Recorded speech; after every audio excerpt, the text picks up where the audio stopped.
Hi ಎಲ್ರಿಗೂ ಹೇಗಿದ್ದೀರಾ? ಎಲ್ರೂ ಚೆನ್ನಾಗಿದ್ದೀರಾ ಅಂತ ಭಾವಿಸ್ತೀನಿ. ಇದು ನನ್ನ ಮಂಡೆಯ ವ್ಲಾಗ್ ಆಗಿರತ್ತೆ. ಅಂದ್ರೆ ನಾನು ಅವತ್ತು ಮಾರ್ನಿಂಗೆ ವ್ಲಾಗ್ ಮಾಡ್ಕೊಂಡಿದ್ದೀನಿ. ಸೊ ಅದನ್ನ ಕ್ಲಿಪ್ಪಿಂಗ್ಸನ್ನ ಶೇರ್ ಮಾಡ್ತಾ ಇದ್ದೀನಿ. ನಾನಿಲ್ಲಿ ಟೀ ಮಾಡ್ಕೊಳ್ತಾ ಇದ್ದೀನಿ. ಹಾಗೆ ನಮಗೆ ಇವತ್ತು ಪಲಾವ್ ಆಗಿತ್ತು. ಸೊ ಸೋಯಾ ಚಂಕ್ಸ್ ಇದೆಯಲ್ಲ ಅದನ್ನ ಹಾಕಿ ಸ್ವಲ್ಪ ತರಕಾರಿ ಎಲ್ಲ ಇತ್ತು ಅದನ್ನೆಲ್ಲ ಹಾಕಿ ಪಲಾವ್ ಮಾಡ್ಕೊಂಡಿದ್ದೆ.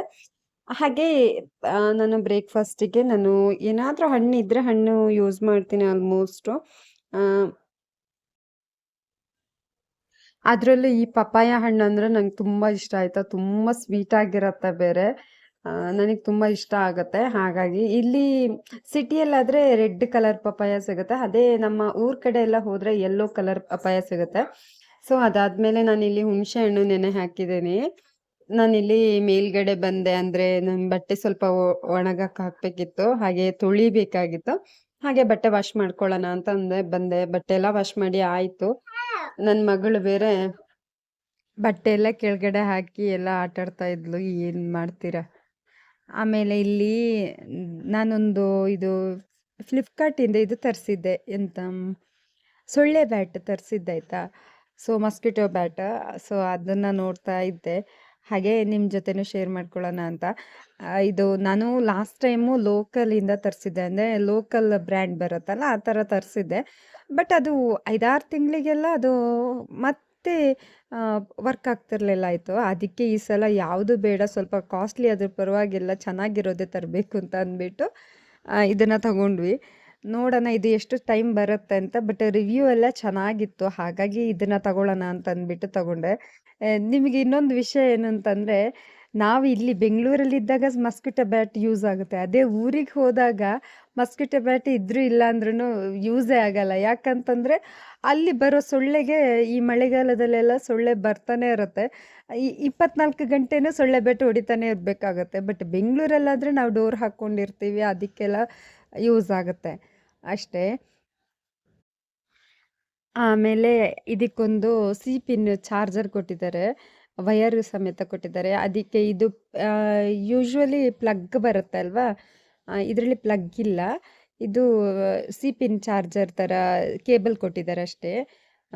ಅಡ್ಯಾಪ್ಟರ್ ನಮ್ಮ ಹತ್ರನೇ ಇರುತ್ತಲ್ಲ, ಅದರಲ್ಲೇ ಅಡ್ಯಾಪ್ಟ್ ಮಾಡ್ಕೊಬೇಕಷ್ಟೇ. ಆಮೇಲೆ ಒಂದು ವ್ಯಾರಂಟಿ ಕಾರ್ಡ್ ಕೊಟ್ಟಿದ್ದಾರೆ, 6 ಮಂತ್ ವ್ಯಾರಂಟಿ ಅಂತ. ಸೊ ನೋಡೋಣ ಎಷ್ಟು ಟೈಮ್ ಬರುತ್ತೆ ಅಂತ. ಆಮೇಲೆ ಗೊತ್ತಾಗುತ್ತೆ ಏನು ಅಂತ. ಹಿಟ್ ಅವ್ರದ್ದು ಇದು ತಗೊಂಡಿರೋದು ಮಸ್ಕಿಟೋ ಬ್ಯಾಟ್.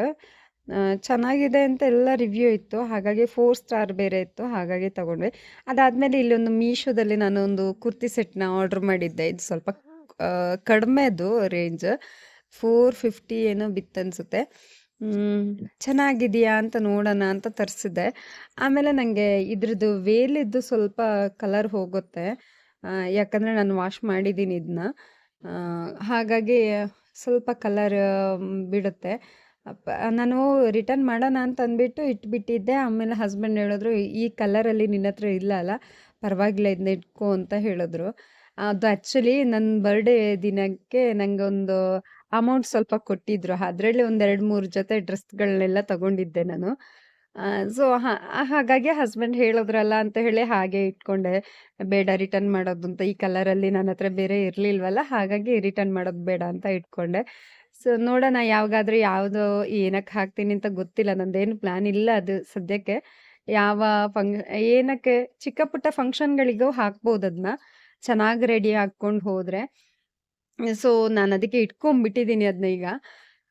ಇಲ್ಲಿ ನಾನು ಆನ್ಲೈನಿಂದ ಇಲ್ಲಿ ನಾನು ಫ್ಲಿಪ್ಕಾರ್ಟಿಂದ ಒಂದು ಸ್ಟೋರೇಜ್ ಕಂಪಾರ್ಟ್ಮೆಂಟ್ ಥರ ಬರುತ್ತಲ್ಲ, ಸ್ಟೋರೇಜ್ ಬಾಕ್ಸ್ ಥರ ಅದನ್ನು ತಗೊಂಡಿದ್ದೆ. ಅದು ಇದು ಸ್ಟ್ಯಾಂಡ್ ಥರ ಬರುತ್ತೆ.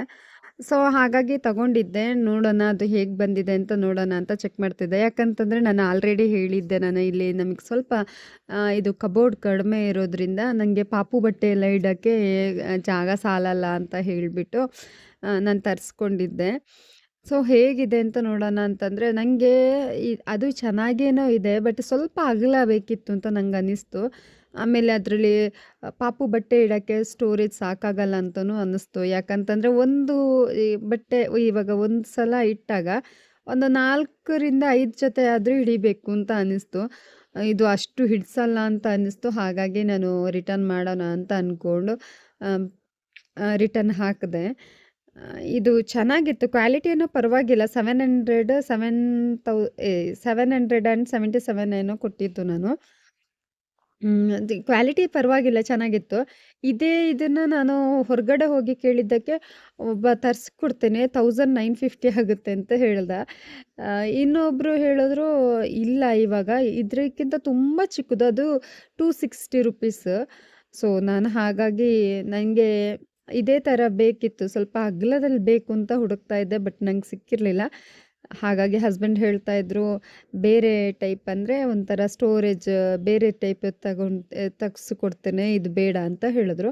ನನಗೂ ಅದು ಸರಿ ಅಂತ ಅನ್ನಿಸ್ತು. ಯಾಕಂತಂದರೆ ಇದು ಸ್ಟೋರೇಜ್ ನಿಮಗೆ ಒಂದು 4-5 ಬಟ್ಟೆ ಆದರೂ ತುಂಬಿಸಿದ್ರೆ ಚೆನ್ನಾಗಿರೋದು, ಇಲ್ಲ ಅಂತಂದರೆ ಬೇಡ ಅಂತ ಅನಿಸ್ತು. ನಾನಿಲ್ಲಿ ಪಿಕ್ಚರ್ ಹಾಕಿದ್ದೀನಿ ನೋಡಿ, ಅದೇ ಥರ ಬರುತ್ತೆ. ಸೊ ಚೆನ್ನಾಗಿದೆ.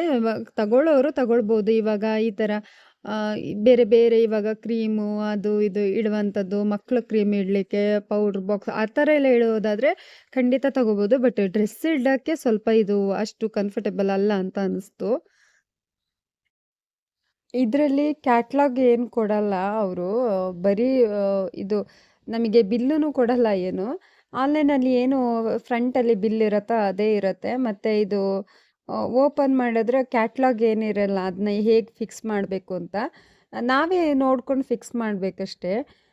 ನಾನು ಅದು ಪಿಕ್ಚರ್ ನೋಡಿಕೊಂಡು ಹೇಗೆ ಫಿಕ್ಸ್ ಮಾಡೋದು ಅಂತ ಅಂದ್ಬಿಟ್ಟು ಜಾಯಿಂಟ್ ಮಾಡಿಕೊಂಡು ಎಲ್ಲ ನೋಡಿದೆ. ಚೆನ್ನಾಗಿದೆಯಂತ ಒಂದು ಸಲ ಬಟ್ಟೆ ಇಟ್ಟು ನೋಡಿದೆ, ಮತ್ತು ನನಗೆ ಬಟ್ಟೆ ಇಟ್ಟು ಎಲ್ಲ ಆಗಲಿಲ್ಲ. ಸೊ ಅದನ್ನೆಲ್ಲ ವೀಡಿಯೋ ಮಾಡ್ಕೊಂಡಿಲ್ಲ ನಾನು. ಫುಲ್ ಬಟ್ಟೆ ಎಲ್ಲ ಇಡೋಕ್ಕಾಗಲಿಲ್ಲ, ಹಾಗಾಗಿ ಬೇಡ ಅಂತೇಳಿ ರಿಟರ್ನ್ ಹಾಕಿದೆ.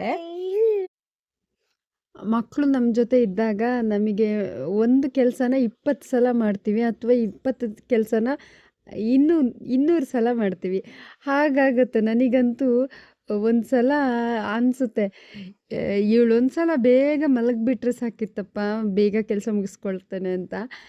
ಕೆಲವೊಂದು ಸಲ ಮಲಗಿದಾಗ ಅನಿಸುತ್ತೆ, ಪಾಪ ಅವಳಾದ್ರೂ ಇದ್ದಿದ್ರೆ ಬೋರ್ ಆಗೋದಾದ್ರೂ ಸ್ವಲ್ಪ ತಪ್ತಿತ್ತೇನೋ ಅಂತಾನೂ ಅನಿಸುತ್ತೆ. ಇದು ಎಲ್ಲ ಅಮ್ಮಂದಿರಿಗೆ ಇದು ರಿಲೇಟ್ ಆಗುತ್ತೆ ಅನಿಸುತ್ತೆ. ನನಗಂತೂ ತುಂಬ ಸಲ ಅನಿಸುತ್ತೆ. ಅವಳು ಎದ್ದಾಗ ಅನಿಸುತ್ತೆ, ಅಯ್ಯೋ ಎಷ್ಟೊತ್ತಿಗೆ ಮಲಗ್ತೀಯಾ ಅಂತ ಕೇಳ್ತೀನಿ. ಆಮೇಲೆ ಅವಳು ಮಲಗಿದಾಗ ಅನಿಸುತ್ತೆ, ಎಷ್ಟೊತ್ತಿಗೆ ಬಾಬಾ ಹೇಳೋದು ಅಂತ.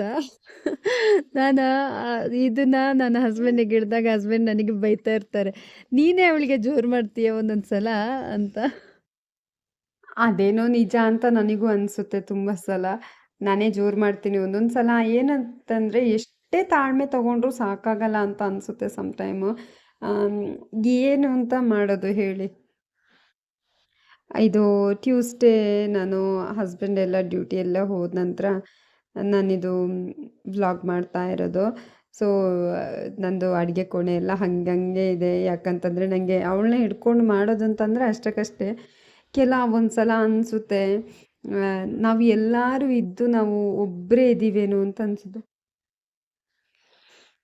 ಯಾಕೆ ಗೊತ್ತಾ, ನನಗೆ ನನ್ನ ಅಪ್ಪ ಅಮ್ಮ ಇದ್ದಾರೆ, ನನ್ನ ಹಸ್ಬೆಂಡ್ಗೆ ಅಮ್ಮ ಇದ್ದಾರೆ. ಸೊ ಎಲ್ಲರೂ ಇದ್ರೂ ಎಂಡ್ ಆಫ್ ದಿ ಡೇ ನಮ್ಮ ಮಕ್ಕಳನ್ನ ನಾವೇ ನೋಡ್ಕೊಳ್ಬೇಕು. ಯಾರು ಯಾವುದಕ್ಕೂ ಆಗಲ್ಲ ಅನ್ನೋದಂತೂ ಸತ್ಯ. ಮಕ್ಕಳು ಮಾಡ್ಕೊಳ್ಳೋ ತನಕ ಎಲ್ಲರೂ ಕೇಳ್ತಾರೆ, ಮಕ್ಕಳು ಮಾಡ್ಕೊಳ್ಳಿ ಅಂತ ಹೇಳ್ತಾರೆ. ಮಕ್ಕಳು ಮಾಡ್ಕೊಂಡಾದ್ಮೇಲೆ ಒಂದು ದಿನನೂ ಯಾರು ಬಂದು ನೋಡ್ಕೊಳ್ಳೋಕ್ಕೂ ಇರಲ್ಲ. ಎಲ್ಲರೂ ಇದ್ದರೂ ಯಾರು ಇಲ್ಲ ಅನ್ನೋ ಥರ ಬದುಕೋತಿದೆಯಲ್ಲ, ಅದು ತುಂಬ ಕಷ್ಟ. ಸೊ ಹಾಗಂತ ಎಲ್ಲರೂ ಇದ್ದರೂ ನಾವು ಯಾಕೆ ಇಲ್ಲಿ ಸಪ್ರೇಟ್ ಆಗಿದ್ದೀವಿ ಅನ್ನೋದು ಅದಕ್ಕೆ ಆದ ಪರಿಸ್ಥಿತಿಗಳು. ಸೊ ಹಾಗಾಗಿ ನಾನು ಅನ್ಕೊತೀನಿ ಎಷ್ಟೋ ಸಲ, ಏನಂದರೆ ನನಗೆ ನನ್ನ ಮಗಳಿಗೆ ಅಜ್ಜಿ ತಾತನೂ ಇಲ್ಲಿ ಹತ್ತಿರದಲ್ಲಿಲ್ಲ ಅಂತ. ಆದರೆ ದೇವರು ಯಾವ ರೀತಿ ನಮಗೆ ಕೊಟ್ಟಿದ್ದಾರೆ ಅಂತಂದರೆ, ನಮಗೆ ನಮ್ಮ ಮನೆ ಓನರ್ ಇದ್ದಾರಲ್ಲ, ಅವರೇ ನಮಗೆ ಅಜ್ಜಿ ತಾತ ಥರ ಅವಳಿಗೆ. ಡೈಲಿ ಒಂದು ರೌಂಡ್ ಹೋಗಿ ಬರ್ತೀವಿ, ಅಲ್ಲಿ ಮಾತಾಡ್ಸ್ಕೊಂಡೆಲ್ಲ ಬರ್ತೀವಿ. ಅವ್ರು ತುಂಬ ಪ್ರೀತಿ ಮಾಡ್ತಾರೆ ಅವಳನ್ನ. ಸೊ ಅದೇ ಪ್ರೀತಿ ನಮಗೆ ಖುಷಿ ಕೊಡುತ್ತೆ. ನನ್ನ ಅಪ್ಪ ಅಮ್ಮನ ಹತ್ರ ನಾನು ಡೈಲಿ ಮಾತಾಡಿಸ್ತೀನಿ ಅವಳನ್ನ. ಸೊ ಯಾಕಂತಂದರೆ ಇವಾಗೆಲ್ಲ ವೀಡಿಯೋ ಕಾಲ್ ಆ್ಯಕ್ಸಸ್ ಇದೆಯಲ್ಲ, ಸೊ ಹಾಗಾಗಿ ಅವಳ ಹತ್ರ ನಾನು ಮಾತಾಡಿಸ್ತೀನಿ. ಆ, ಸ್- ಯಾಕಂತಂದ್ರೆ ಮತ್ತೆ ಅಜ್ಜಿ ತಾತಂದೆ ಮರ್ತು ಹೋಗಿದ್ರೆ ಅಂತ. ಹಾಗಾಗಿ ನಾನು ಡೈಲಿ ವಿಡಿಯೋ ಕಾಲ್ ಮಾಡಿ ಮಾತಾಡಿಸ್ತೀನಿ. ಇನ್ನು ನಮ್ಮ ಅತ್ತೆ ಮನೆ ಕಡೆ ಬಂದರೆ ಅತ್ತೆ ಅತ್ತೆ ಹತ್ರ ಫೋನ್ ಇಲ್ಲ, ಬಟ್ ಮನೆಯವರಿಗೆ ಕಾಲ್ ಮಾಡಿದಾಗ ಮಾತಾಡಿಸ್ತೀನಿ ಅಷ್ಟೇ, ವಿಡಿಯೋ ಕಾಲೆಲ್ಲ ಮಾತಾಡಿಸ್ತೀನಿ. ಅವರಿಗೆ ನಾವು ಕಾಲ್ ಮಾಡಿದಾಗ ಅಥವಾ ಅವರು ನಮಗೆ ಕಾಲ್ ಮಾಡ್ತಾ ಇರ್ತಾರೆ, ಹಾಗಾಗಿ ಮಾತಾಡಿಸ್ತೀನಿ.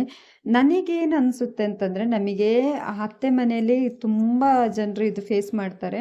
ಅತ್ತೆ ಮನೇಲಿ ಚೆನ್ನಾಗಿಲ್ಲ ಅಂತ ಅಂದ್ಬಿಟ್ಟು ಅತ್ತೆ ಮನೆಯವ್ರ ಸಂಬಂಧನೇ ಅತ್ತೆ ಮನೆ ಕಡೆ ಅತ್ತೆ ಹತ್ರ ಚೆನ್ನಾಗಿಲ್ಲ ಅಂತ ಅಂದ್ಬಿಟ್ಟು ಅತ್ತೆಯವ್ರ ಮಗಳ ಅಂದರೆ ಹಸ್ಬೆಂಡ್ ಅವರ ಅಕ್ಕ ತಂಗಿಯರನ್ನ ಮಾತಾಡ್ಸೋದಿಲ್ಲ.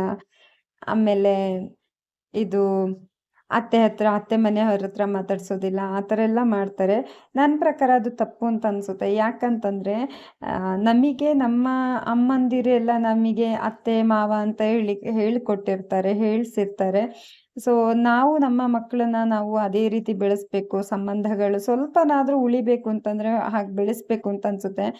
ಎಂಡ್ ಆಫ್ ದಿ ಡೇ ಅವರು ಬಾಲ್ಯನ ನೆನ್ಪು ಮಾಡ್ಕೊಂಡಾಗ, ನಾನು ಅವ್ರ ಜೊತೆ ಇದ್ದೆ, ಇವ್ರ ಜೊತೆ ಇದ್ದೆ, ಅವ್ರ ಜೊತೆ ಮಾತಾಡ್ತಿರ್ಲಿಲ್ಲ, ಇವ್ರ ಜೊತೆ ಮಾತಾಡ್ತಿರ್ಲಿಲ್ಲ ಅನ್ನೋದೇ ಇದು ಮೈಂಡಲ್ಲಿ ಬರೋದಕ್ಕಿಂತ, ನಮಗೂ ಒಂದು ಅತ್ತೆ ಮಾವ ಹಾಗೆಲ್ಲ ಇದ್ರು ಅಂತ ಹೇಳಿ ಆದರೂ ಒಂದು ಚೈಲ್ಡ್ಹುಡ್ ಮೆಮೊರೀಸ್ಗಳಾದರೂ ಇರಲಿ ಅಂತ ನಾನು ಹೇಳ್ತೇನೆ.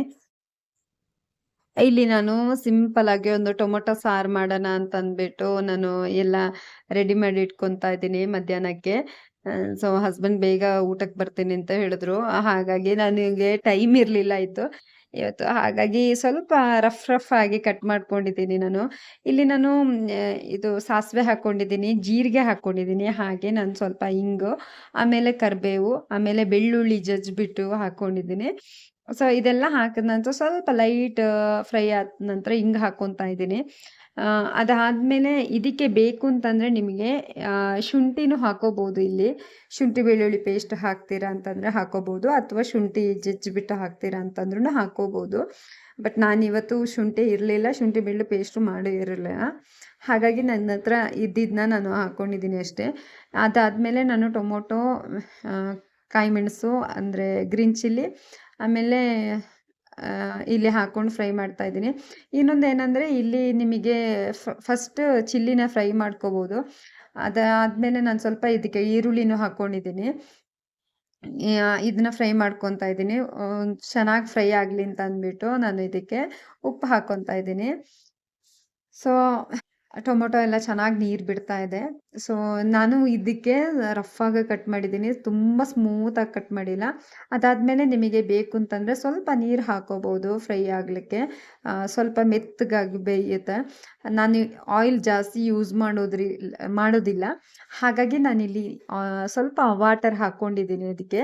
ಅದಾದಮೇಲೆ ನಾನು ಚೆನ್ನಾಗಿ ಬೇಯಿಸಿದ್ದ ಒಂದು 3ರಿಂದ 4 ವಿಷಿಲ್ ಕೂಗಿಸ್ಕೊಂಡಿದ್ದೀನಿ ಬೇಳೆನ. ಆದರೂ ಅದು ಅಷ್ಟು ಚಂದ ಬೇಯಲಿಲ್ಲ, ಯಾಕಂದರೆ ನೀರಲ್ಲಿ ಹಾಕಿ ಬೇಯಿಸಿದರೆ ಬೇಗ ಬೇಯುತ್ತೆ. ಹಾಕ್ಕೊಂಬಿಟ್ಟು ಚೆನ್ನಾಗಿ ಅದನ್ನು ಟೊಮೊಟೊ ಚಂದ ಸ್ಮ್ಯಾಶ್ ಆದ ನಂತರ ನಾನು ಚೆನ್ನಾಗಿ ಬೆಂದ ನಂತರ ನಾನು ಬೇಳೆನ ಹಾಕ್ಕೊಂಡಿರೋದು. ಅದಾದಮೇಲೆ ನಾನಿಲ್ಲಿ ಒಂದು ಕುದಿ ಬರಲಿ ಅಂತ ಇಟ್ಟಿದ್ದೀನಿ. ಸೊ ಇದಕ್ಕೆ ನಿಮಗೆ ಬೇಕು ಅಂತಂದರೆ ನೀವು ಇದು ಬೇರೆ ತರಕಾರಿನೂ ಹಾಕೋಬೋದು, ಬಟ್ ನಾನಿಲ್ಲಿ ಟೊಮೊಟೊ ಬೇಳೆ ಮಾತ್ರ ಹಾಕ್ಕೊಂಡಿದ್ದೀನಿ. ಇದು ತುಂಬ ಸಿಂಪಲ್. ನಾನಿಲ್ಲಿ ಸಾಂಬಾರು ಪೌಡ್ರ್ ಆಗಲಿ ಏನು ಯೂಸ್ ಮಾಡ್ತಾ ಇಲ್ಲ. ನಾನಿಲ್ಲಿ ಉಪ್ಪು ಹಾಕ್ಕೊತಾ ಇದ್ದೀನಿ ಸ್ವಲ್ಪ. ಕುದಿ ಬರುವಾಗ ಹೀಗೆ ಬರುತ್ತೆ. ಮತ್ತು ನಾನಿಲ್ಲಿ ಇವಾಗ ಹುಣಸೆ ಹಣ್ಣಿನ ರಸ ಮಾಡ್ಕೊಂಡಿದ್ದೆ ಅಲ್ಲ, ಅದನ್ನು ಹಾಕ್ಕೊಂಡಿದ್ದೀನಿ. ನಾನು ನೆಕ್ಸ್ಟ್ ಯಾವುದಾದ್ರೂ ವೀಡಿಯೋದಲ್ಲಿ ನಾನು ತೋರಿಸ್ತೇನೆ ಹುಣಸೆ ಹಣ್ಣು ಯಾವ ರೀತಿ ರಸ ಮಾಡ್ಕೊತೀನಿ. ನಾನು ಏನಕ್ಕೆ ಮಾಡ್ಕೊತೀನಿ ಅದನ್ನು ನಾನು ಎಕ್ಸ್ಪ್ಲೈನ್ ಮಾಡ್ತೀನಿ. ಯಾವತ್ತಾದರೂ ಮುಂದೆ ಯಾವತ್ತಾದ್ರೂ ವೀಡಿಯೋದೆಲ್ಲ ಹಾಕ್ತೇನೆ ಇದನ್ನು, ಇವಾಗ ಸದ್ಯಕ್ಕೆ ಹಾಕೋಕ್ಕಾಗಲ್ಲ. ಸೊ ಅದಾದಮೇಲೆ ನಾನು ಎಂಡಲ್ಲಿ ಇವಾಗ ಕೊತ್ತಂಬರಿ ಸೊಪ್ಪು ಹಾಕ್ತಾ ಇದ್ದೀನಿ. ನಾನು ಟೊಮೆಟೊನ ಫ್ರೈ ಮಾಡುವಾಗ ಸ್ವಲ್ಪ ಮೆಂತ್ಯ ಕಾಳನ್ನು ಹಾಕಿದ್ದೀನಿ, ಒಂದು 4ರಿಂದ 5 ಕಾಳು. ಆಮೇಲೆ ಇದಕ್ಕೆ ಅರಿಶಿನನೂ ಹಾಕ್ಕೊಂಡಿದ್ದೀನಿ. ನಾನು ಅದು ವಿಡಿಯೋದಲ್ಲಿ ಸ್ಕಿಪ್ ಆಗಿದೆ, ಸೊ ಹಾಗಾಗಿ ಹೇಳ್ತಾ ಇದ್ದೀನಿ. ಇದು ವೈಟ್ ರೈಸಿಗಂತೂ ಸಖತ್ತಾಗಿರುತ್ತೆ. ಬಾಯ್ಲ್ಡ್ ರೈಸಿಗೂ ಚೆನ್ನಾಗಿರುತ್ತೆ. ಬಾಯ್ಲ್ಡ್ ರೈಸಿಗೂ ಮಾಡಿ ನೋಡಿದ್ದೀನಿ. ಸೊ ಚೆನ್ನಾಗಿರುತ್ತೆ. ಬೇಕು ಅಂತಂದರೆ ಇದಕ್ಕೆ ಸಾಂಬಾರು ಪುಡಿ ಇಲ್ಲದೇ ತಿನ್ನಲ್ಲ ಅಂತ ಹೇಳೋರು ಈ ಟೈಮಲ್ಲಿ ಸ್ವಲ್ಪ ಸಾಂಬಾರು ಪುಡಿ ಅಂದರೆ ನೀರು ಮಾಡಿಕೊಂಡು ಒಂಥರ ಪೇಸ್ಟ್ ಥರ ಮಾಡ್ಕೊಂಡು ಹಾಕಿದ್ರೆ ಒಂದು ಚೆನ್ನಾಗಿ ಕುದಿ ಬರುವಾಗ ಚೆನ್ನಾಗಿ ಇದು ಅಂದರೆ ಟೇಸ್ಟಿಯಾಗಿರುತ್ತೆ. ಲಾಸ್ಟಲ್ಲಿ ಸ್ವಲ್ಪ ಚಿಕ್ಕ ಪೀಸಷ್ಟು ನಾನು ಬೆಲ್ಲನ ಹಾಕಿದ್ದೀನಿ ಟೇಸ್ಟಿಗೋಸ್ಕರ. ಆಮೇಲೆ ಇದು ಸ್ವಲ್ಪ ಉಪ್ಪು ಕಮ್ಮಿ ಆಗಿತ್ತು, ಉಪ್ಪು ಹಾಕ್ಕೊಂಡಿದ್ದೀನಿ ನಾನು. ಸೊ ಇವತ್ತಿನ ಲಂಚ್ ಇಷ್ಟೇ. ನಾನು ಟೊಮೊಟೊ ಚಟ್ನಿ ಮಾಡ್ಕೊಂಡಿದ್ದೀನಿ.